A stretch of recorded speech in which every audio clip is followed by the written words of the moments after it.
원합니다. 그것은 첫째, 영혼 구원을 위한 열정이고, 그 다음에 또 한 가지는 성경이 완전하다고 하는 것, 확실하다고 하는 것이고, 이제 또 하나는 우리가 주님의 재림을 준비하는 그런 삶을 살아가야 한다고 하는 그 당부의 말씀이라고 볼 수가 있겠습니다.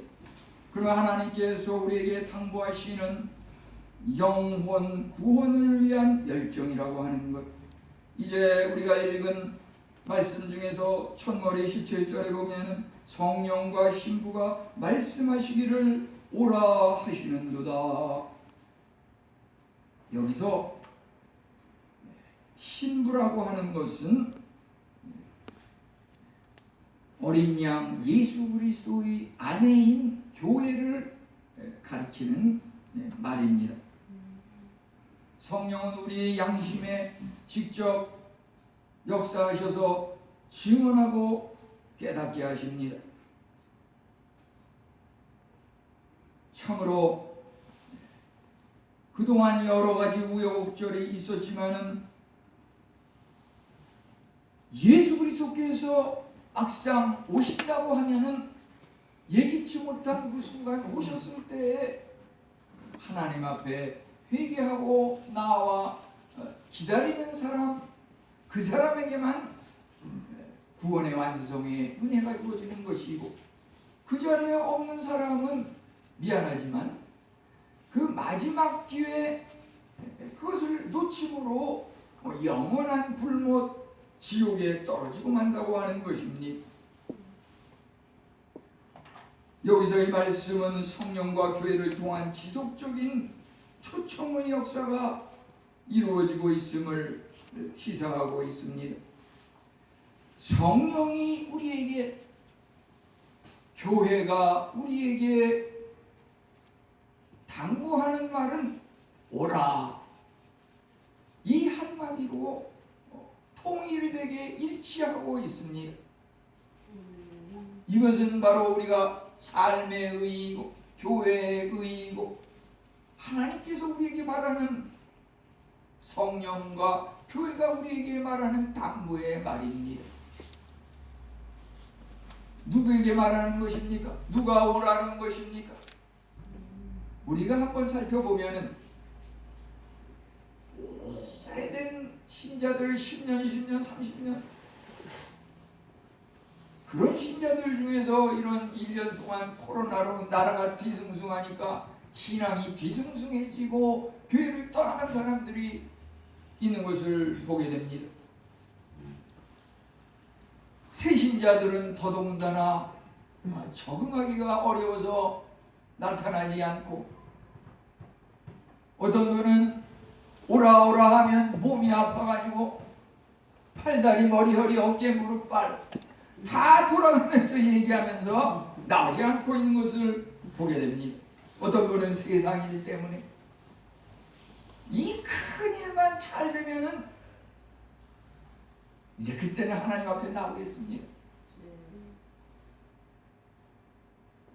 참으로 지체했던 자, 하나님 앞에 나오기를 망설였던 자, 그분을 향해서 하나님께서 태초부터 우리에게 말씀하셨던 오라 오라 내 앞에 오라 나와라 나와라, 마지막 결론도 결국 그겁니다. 오라 오라 오라 내 앞에 와라, 성령 앞에 와라, 교회 앞에 와라.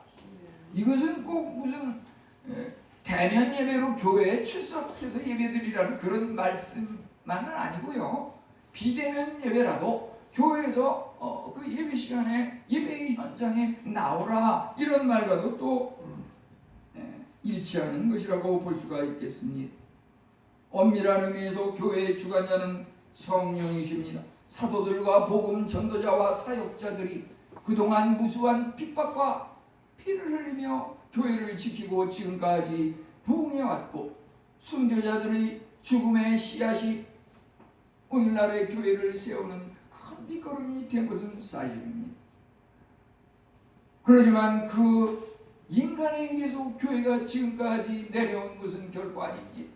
거기에는 성령님께서 보호자 되시고 주관자 되시고 성령님께서 지금까지 이끌어 오셨던 것을 우리는 깨달아야 할 것입니다.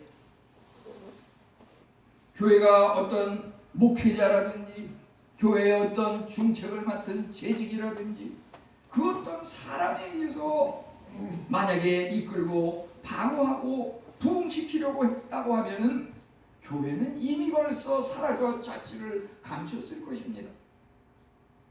교회가 지금 이처럼 여러 가지 어려운 상황에서도 면면이 흘러내려오며 부흥 발전해가는 것은 오직 역사를 주관하시는 하나님 예수 그리스도 성령님의 은혜가 아니고는 있을 수 없는 일입니다. 참으로 유대교인들은 당시에 예수 그리스도를 이방 사탄의 종교라고 몰아붙였고 당시에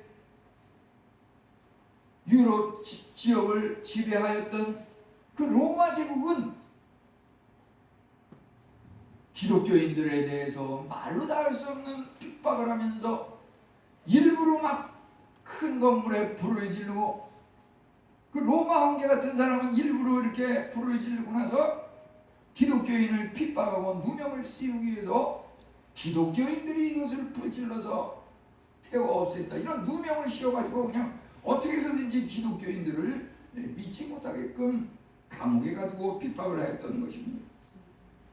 참으로 유대교를 뛰어넘고 로마 제국을 정복할 수 있었던 것은 성령님의 은혜요. 교회는 과거에도 그랬거니와 지금도 앞으로도 우리는 오직 성령님을 의지할 때에 교회가 지탱이 되고 부흥이 된다는 것을 명심해야 할 것입니다. 내가 어떤 재산이 있다고 해서 내가 어떤 사회 권력이 있다고 해서 내가 어떤 신학을 심오하게 깊이 있게 연구했다고 해서 교회가 그것을 부흥시키는 것은 아닙니다. 우리 인간은 하나님이 만드신 피조물에 불과한 것입니다. 이제 우리는 하나님에게도 불가능한 것들이 있다는 것을 알아야 하겠습니다. 이 무슨 말입니까? 불가능은 없다. 능력 주시는 자 안에서 모든 것을 할 수 있거든요. 무슨 말이냐? 믿는 자에게는 능치 못함이 없느니라. 하나님께서 불가능은 없으실진데 그런데 오늘 우리가 결론적으로 하나님께서도 불가능한 일이 있다는 것을 알고 넘어가야겠습니다. 그것은 무엇입니까? 17절에 보니까 원하는 자는 값없이 생명수를 받으라. 생명수, 영생에 목마르지 아니하는 생명수, 그것이 준비되어 있는데 원하지 않는 자에게는 주지 않는다고 하는 것입니다. 하나님께서 예를 들어서 원하는 자에게도 생명수를 주고 원하지 않는 자에게도 생명수를 주는 것이 아니라 하나님의 능력의 그 제한을 우리가 조금 구분을 짓자면은 원하지 않는 사람에게는 그 생명수를 주지 않으신다고 하는 것입니다. 이것은 하나님께서 우리에게 주신 자유의지라고 하는 것입니다. 자유의지. 인간을 존중하고 사랑하셨기 때문에 하나의 그 물질적인 생명이 없는 무조건 하나님에게 복종하고 강제적으로 이끄는 그런 하나님과 인간의 관계가 아니라 하나님께서 인간에게도 자유의지라고 하는 권한을 부여하셨습니다. 참으로 영생의 생명수, 영원히 목마르지 않은 그 생명수 예수 그리스도가 있는데 원하는 자는 와서 받으라. 원치 않는 자는 올 필요 없어. 하나님께서는 끊임없이 성령님을 통해서 교회를 통해서 오라 와서 생명수를 먹어라. 준비되어 있다. 무수히 부르짖고 외치지만 원하지 않는 자, 오지 않는 자에게는 그것이 결코 주어지지 않는다고 하는 것입니다. 우리가 예를 들어서 오해하기 쉬운 것들 중에 하나님은 전능하시다, 이런 내용들에 대해서도 말이죠. 하나님은 전능하시니까 내가 아무리 잘못을 범하고 아무리 죄악을 짓고 타락한들 하나님께서 능치 못함이 없으니까 나도 구원하실 거야. 이것은 착각이라고 하는 것입니다. 영혼을 위험에 빠뜨리는 것입니다. 우리에게 참으로 천국과 지옥의 그 갈림길이 있습니다.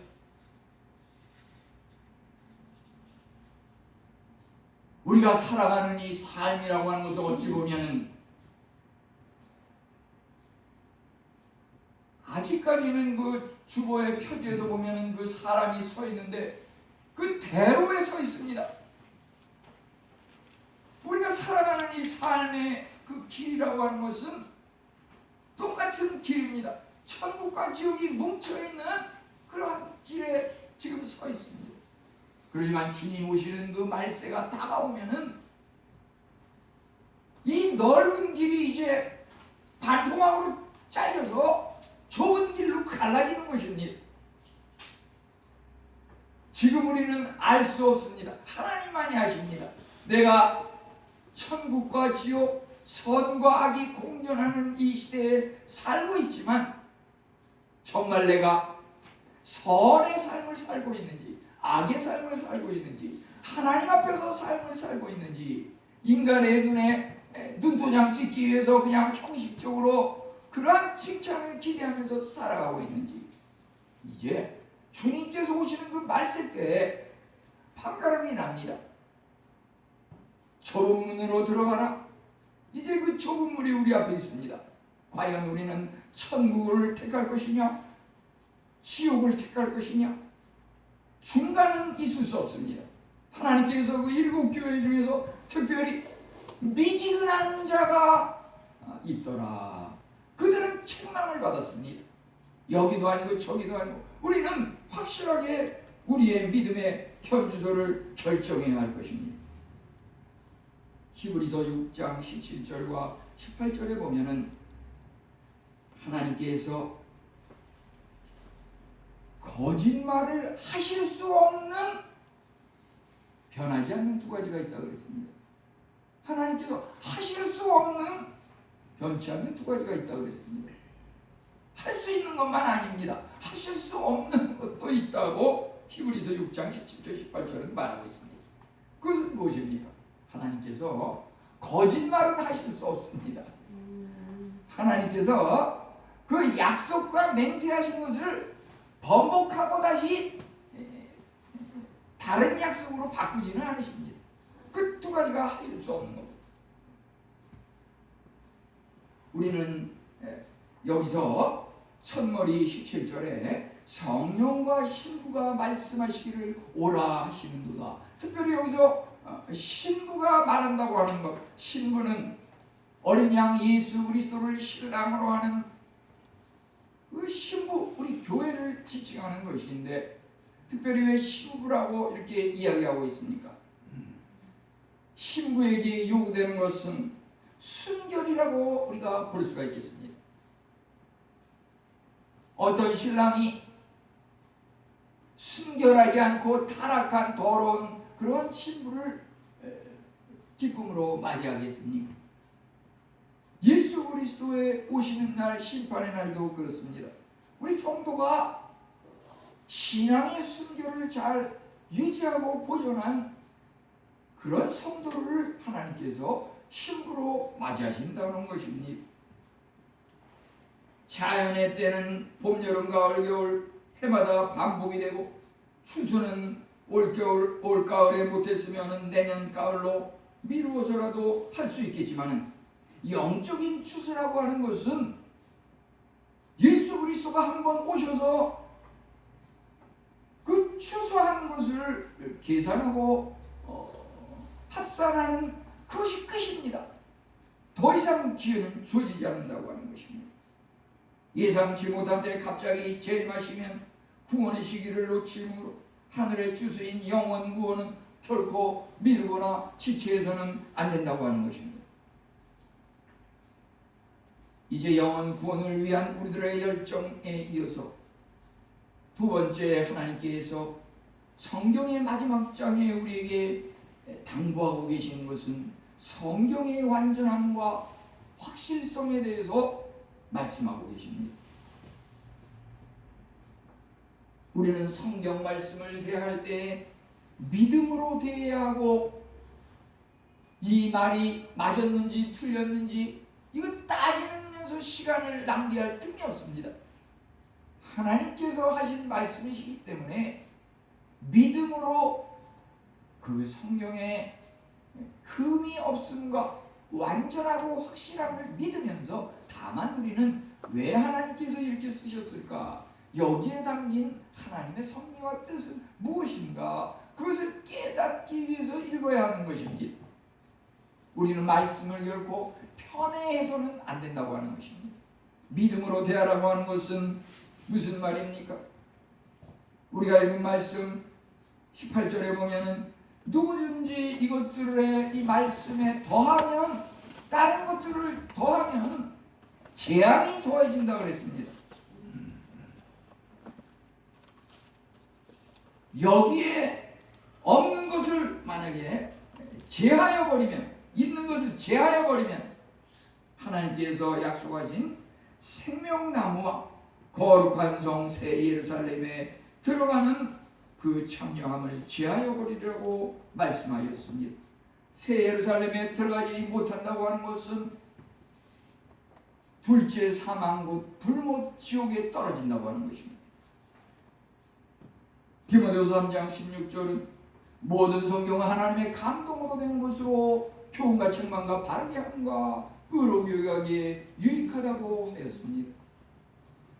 성경은 참으로 그 저자가 다 다르고 여러 명의 성경 저자들이 성경을 썼지만은, 그 성경을 쓸 때에 그 성경 저자들의 그 마음과 생각을 하나님의 성령님께서 주장하여 주셔서 서로가 고리와 같이 생각이 연결이 되고, 거기에서 주장하는 주제와 면면이 흐르는 결론을 향한 핵심적인 내용들이 성령의 감동으로 정확하게 일치하면서 기록되었다고 하는 것입니다.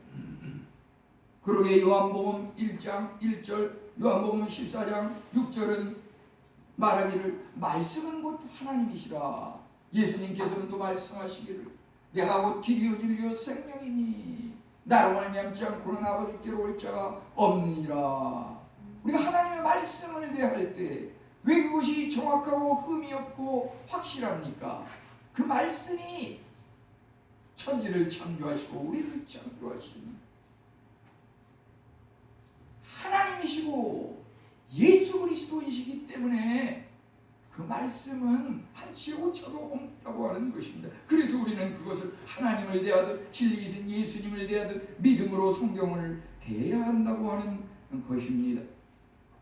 거기서 우리는 섭리와 하나님의 뜻을 이해하려고 노력해야 할 것입니다. 마귀 사탄은 끊임없이 우리를 혼잡케 하고 성경 말씀을 가감하게 하려고 하고 거꾸로 해석하게 하려고 하고 의심케 하고 부단히 우리를 유혹하고 있습니다.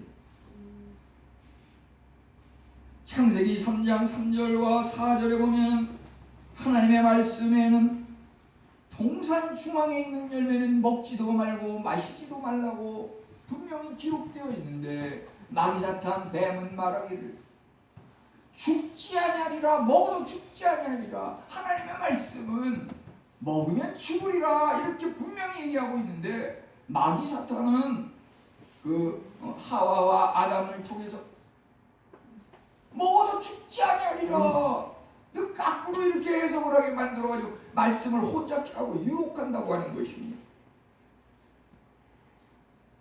우리 말씀을 전할 때 그러기 때문에 인간적인 지혜로 해석하고 인간적인 지혜로 하나님의 그 말씀을 전도하거나 전파하게 되면 오히려 부작용이 날 수가 있다고 하는 것입니다.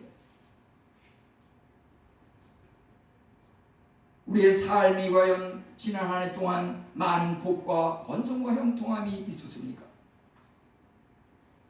그것은 우리가 얼마만큼 하나님의 말씀을 가까이 하였냐에 달려있을 것입니다.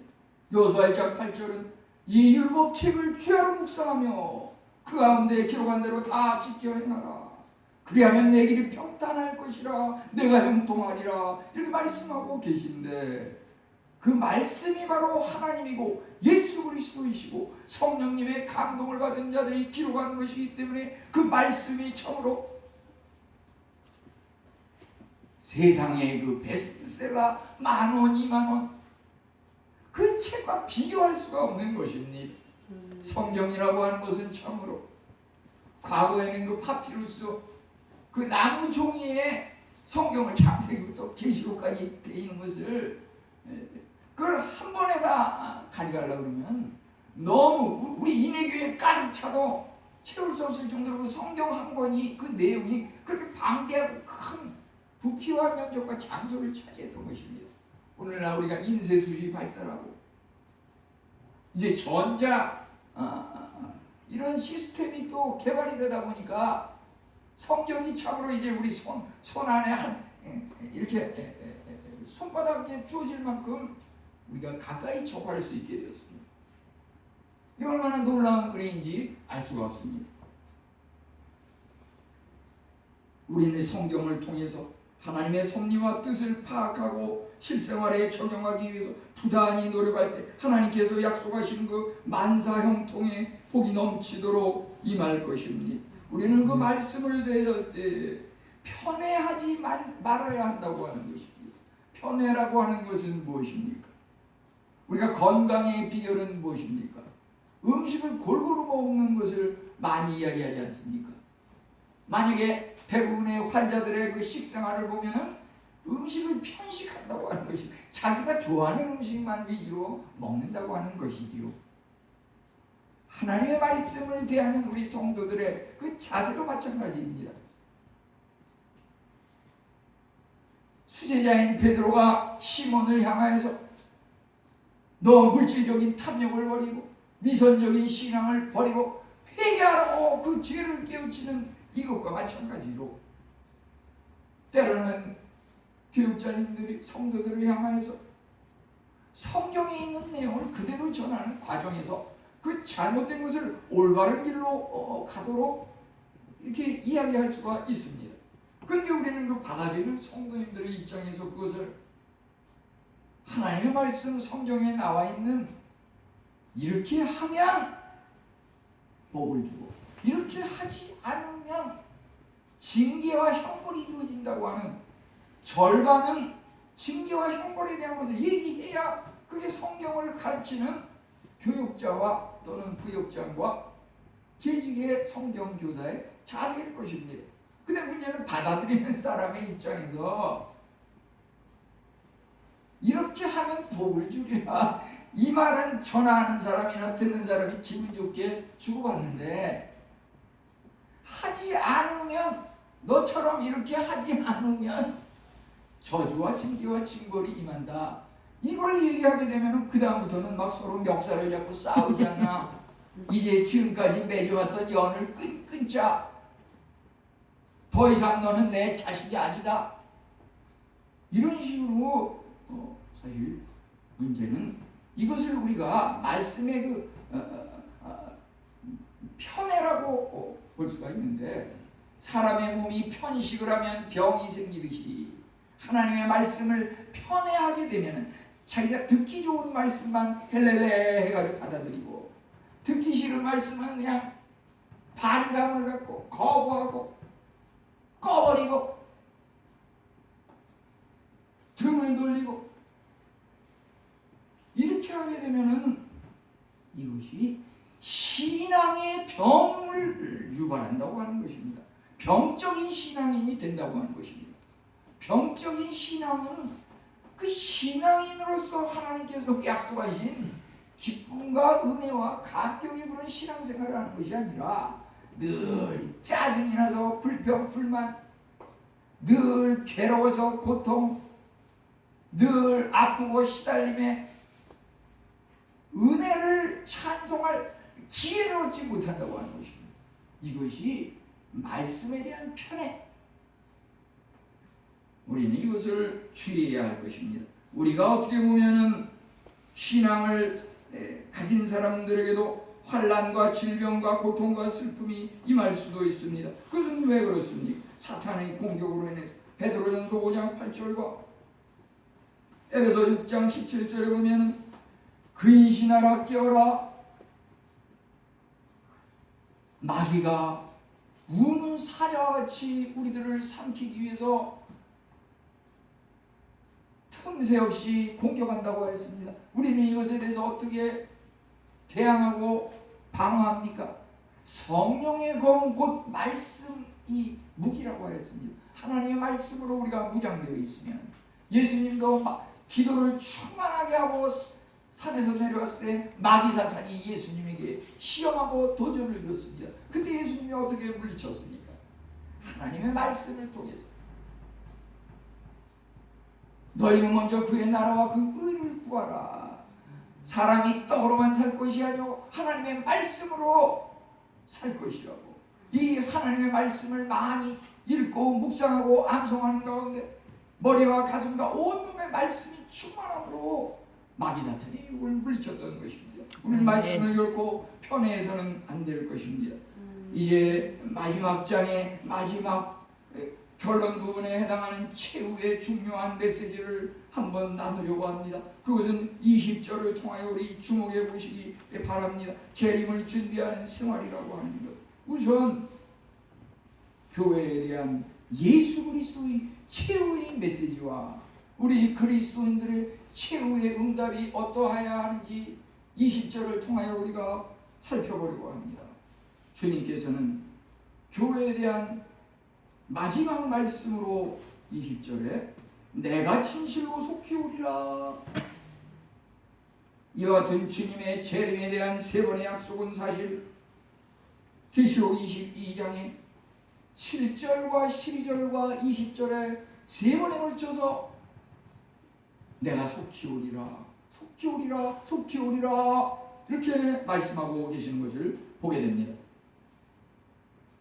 이 말씀은 참으로 고난과 핍박 속에서 인내하는 그리스도인들로 하여금 이제 주님이 오시면 나의 고난과 핍박이 멈추겠구나, 거기에 기대를 걸고 소망 가운데 인내하는 참으로 위로의 말씀이었던 것입니다.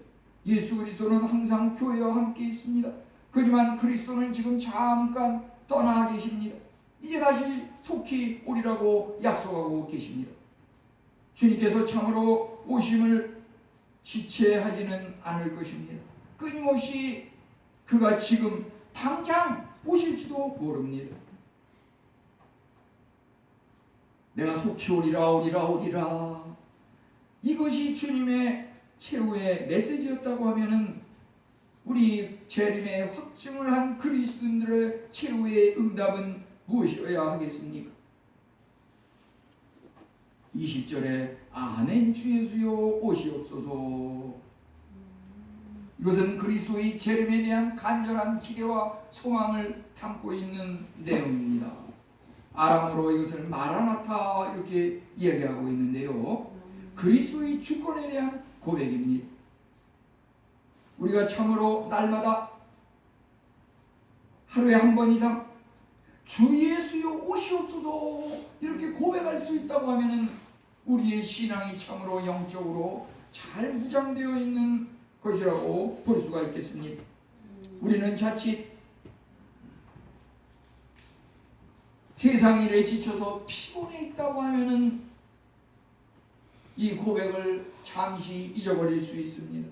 불신앙에 처해 있다면 주 예수여 오시옵소서 이 말을 감히 고백하지 못할 것입니다. 우리가 영적인 의무를 소홀히 하고 있다면, 세상적인 생각에 지배를 받고 있다면 주 예수여 오시옵소서 이런 말을 고백하지 못할 것입니다. 어떤 사람은 주님, 지금 제가 아주 중요한 일을 하고 있는데 이 중요한 일이 끝난 다음에 오십시오, 이렇게 엉뚱한 기도와 소망을 이야기하는 그러한 경우도 있을 수 있는 것을 보게 됩니다. 우리가 정말 진실로 하나님을 위해서 살고 신앙생활을 한다고 하면 매 시간 우리는 고백하기를 주 예수여 오시옵소서. 이 말씀을 날마다 매 시간 고백하시기 바랍니다. 이것은 참으로 영적인 감수성이 필요합니다. 누가복음 21장 34절은 스스로 조심하라. 그렇지 않으면 방탕함과 술취함과 세상의 염려로 마음이 둔하여진다고 하였습니다. 그러면 뜻밖의 덫과 같이 너에게 이 말이라. 누가복음 21장 36절은 인자 앞에 서도록 항상 기도하고 깨어있으라. 우리는 이러한 것들을 종교적인 영적인 감수성이라고 말할 수 있겠습니다. 세상적인 관심 때문에 주님의 오심에 대해서 무디어지는 이러한 일이 있다고 하는 것입니다. 베드로후서 3장 11절은 거룩한 행실과 경건함으로 하나님의 날이 임하기를 바라며 보고 간절히 기도하라고 이렇게 말씀하고 계십니다. 그때가 되면은 참으로 우리 주위의 환경이 확 바뀔 것입니다. 베드로후서 3장 12절은 그날에 하늘에 그 불이 타서 다 하늘이 없어진다고 그랬습니다. 물질들, 우리가 아끼는 것은 금은보화, 귀한 것은 소장품, 조상들로부터 물려받은 무슨 귀한 물질이 있습니까? 그날에 다 녹아서 없어진다 그랬습니다. 거룩한 행실과 경건함은 하나님을 닮아가며 섬기는 것입니다. 하나님의 날이라고 여기서 말하고 있는 것은 예수 그리스도께서 재림하시는 그 날을 말하고 있습니다. 예수 그리스도가 오시면 온 세상은 불을 통한 심판으로 사라지게 됩니다. 그리스도의 재림으로 세상은 파멸되고, 그러므로 우리는 악을 떠나서 하나님의 뜻대로 살아가야 마땅한 것입니다. 이제 말을 맺겠습니다.